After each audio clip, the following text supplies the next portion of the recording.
Hello বন্ধুরা, সুজাতা রান্নাঘরে আপনাদের সকলকে স্বাগত। নিয়ে চলে এলাম এঁচোড়। আজ বানাবো এঁচোড় চিংড়ি। তাহলে চলুন দেখে নেওয়া যাক কীভাবে আমি এঁচোড়টা কাটি। আগে আলুটা কেটে নেব, তারপর এঁচোড় কাটবো। তা না হলে যা এঁচোড়ের আটা, সেটা ছাড়তে চাইবে না। আলুটা এইভাবে কেটে নিয়েছি, এবারে এঁচোড়টা কাটবো। এঁচোড়টা কাটার আগে আমি তেল বুলিয়ে নেব। আপনারাও কিন্তু যখন এঁচোড় কাটবেন আগে তেল বুলিয়ে নেবেন, নাহলে এঁচোড়ের আটা এত ভালোবাসে, সে একদম সব জায়গায় চিটিয়ে থাকবে, ছাড়বে না।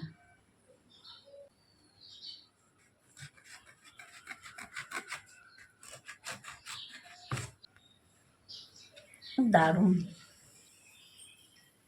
এর মধ্যে ছড়িয়ে দেব লবণ,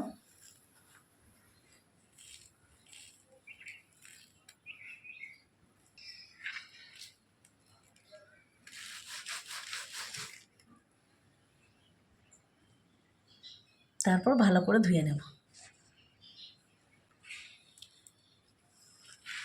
দেখুন কেমন পরিষ্কার হয়ে গেছে।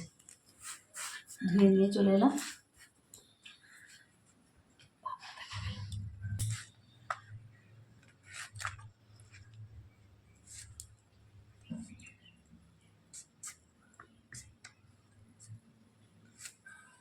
এভাবে কেটে নেব। জলে নুন আর হলুদ দিয়ে রেখেছি, এর মধ্যে কেটে রাখবো।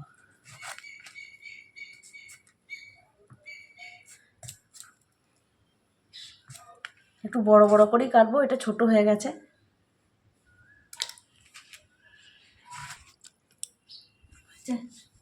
দেখুন হাতে তেলও লাগায়নি, কিন্তু হাতে আটাও লাগেনি। এরকমভাবে ধুয়ে নেবেন এঁচোড় কাটার সময়। আর এরকমভাবে কেটে নিয়েছি এঁচোড়গুলো। এখন এই নুন হলুদ দিয়ে আমি এঁচোড়, এই আলু একটু ভাপিয়ে নেব। আর আছে সঙ্গে চিংড়ি মাছ,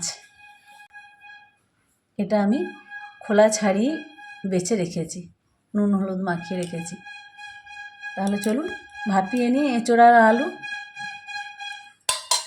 এই যে ভাপাতে দিচ্ছি, ভাপিয়ে নিই একটু। আর আলুটা আলাদা ভাপাবো, কেননা এঁচোড়ের ভাপালে একটু আটা আটা বেরোবে, সে আলুর গায়ে লেগে যাবে, ওই জন্য আলুটা আমি আলাদা করে ভাপিয়ে নেব। এবার এঁচোড় ভাপিয়ে নিয়েছি,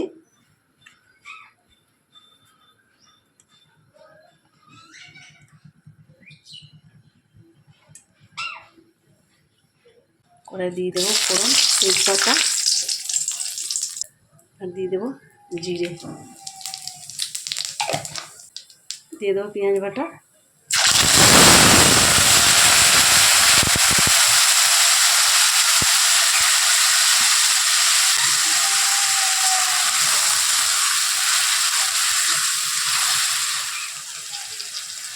এরপর দিয়ে দেবো আদা রসুন বাটা, টমেটো পেস্ট করে রেখেছি,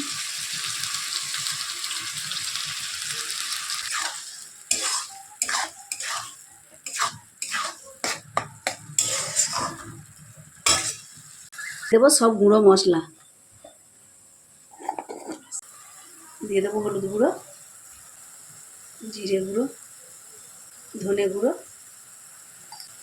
লাল লঙ্কার গুঁড়ো, কাশ্মীরি লঙ্কার গুঁড়ো।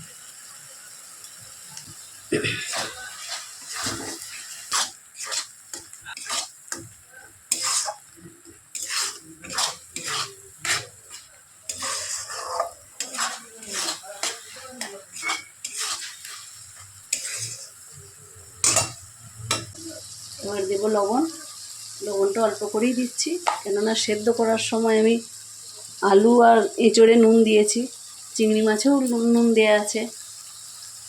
দিয়ে দেবো অল্প একটু চিনি,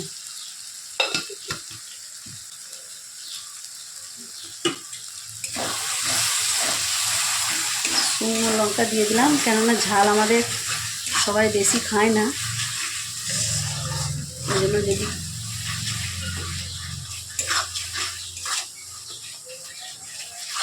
বাকি লোকগুলো তো ঝাল খায় না, তারা মেখে মেখে খাবে।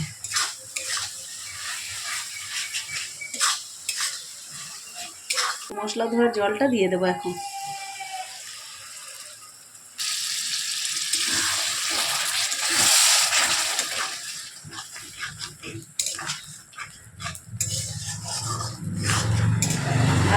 কষে নিয়ে তেল ছাড়া পর্যন্ত অপেক্ষা করব।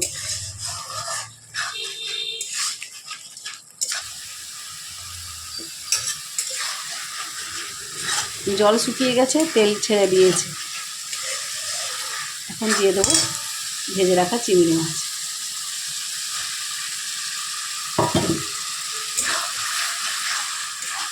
চিংড়ি মাছগুলো বড় ছিল না, ছোট ছোটই ছিল, কিন্তু এঁচোড়ে যদি একটু চিংড়ি মাছ দেওয়া হয় তো এঁচোড়ের স্বাদ দ্বিগুণ বেড়ে যাবে, সেই জন্য দিয়ে দিলাম।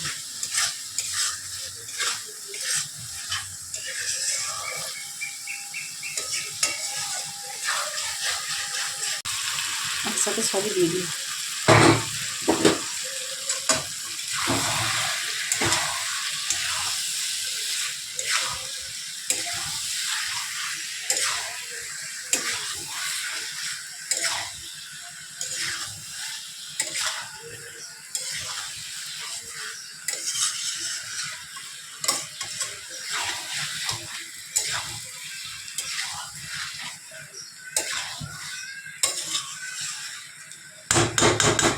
এদিকে কষা হোক, আমি একটু গরম জল করে দেব।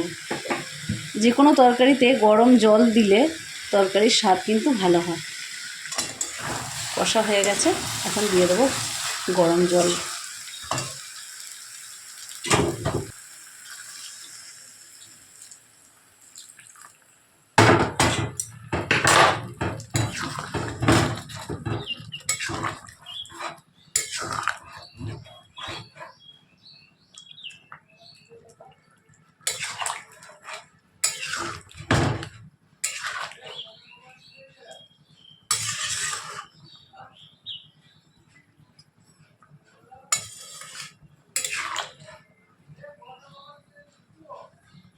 এখন ঢাকা দিয়ে ভালো করে ফুটিয়ে নেব।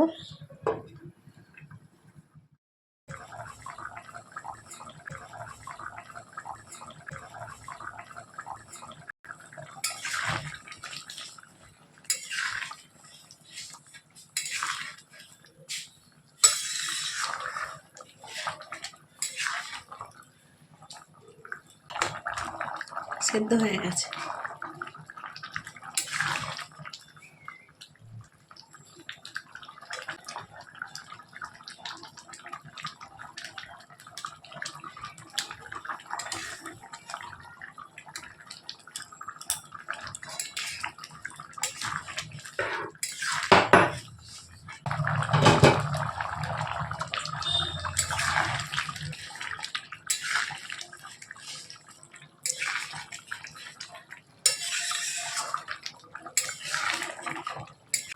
সব শেষে দিয়ে দেব ঘি আর গরম মশলা।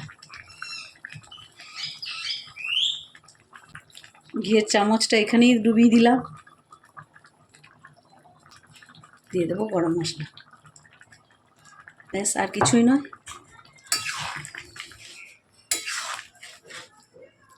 দেখে কেমন লাগছে বন্ধুরা বলুন।